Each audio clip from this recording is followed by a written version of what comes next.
غم کی ایک بڑی خوبی یہ بھی ہے کہ یہ انسان کو نرم کر دیتا ہے اور اپنے خالق، رازق اور مالک کے قریب کر دیتا ہے۔ عورت نہ تو مرد کی امیری سے متاثر ہوتی ہے نہ غریبی سے، وہ تو اس بات سے متاثر ہوتی ہے کہ مرد اسے کتنی عزت دیتا ہے۔ رشتے احساس سے بنتے ہیں، رنگ، نسل اور چال دیکھ کر تو جانور خریدے جاتے ہیں۔ غلطی صرف ایک صفحہ ہوتی ہے مگر رشتہ پوری کتاب ہوتی ہے۔ کبھی بھی ایک صفحے کے لیے پوری کتاب نہ خراب کریں۔ خدا پر یقین رکھنا، کبھی کبھی وہ بھی مل جاتا ہے جس کی آس نہیں ہوتی۔ بہترین رشتہ وہ ہے جو آپ کے عیب جان کر بھی آپ سے تعلق ختم نہ کرے، اور بلا شبہ یہ رشتہ آپ کا اللہ تعالیٰ کے علاوہ کسی سے نہیں۔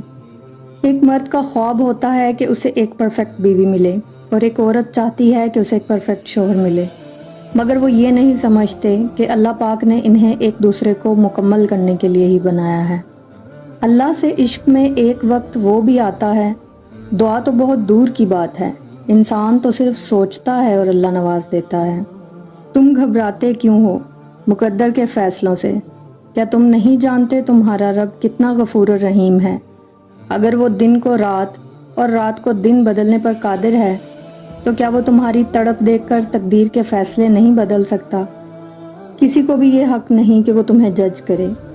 وہ نہیں جانتا تم اپنے اندر سے کیسے حالات سے گزر رہے ہو۔ اس نے تمہارے متعلق کہانیاں سنی ہیں مگر کبھی وہ محسوس نہیں کیا جو تم اپنے اندر کرتے ہو۔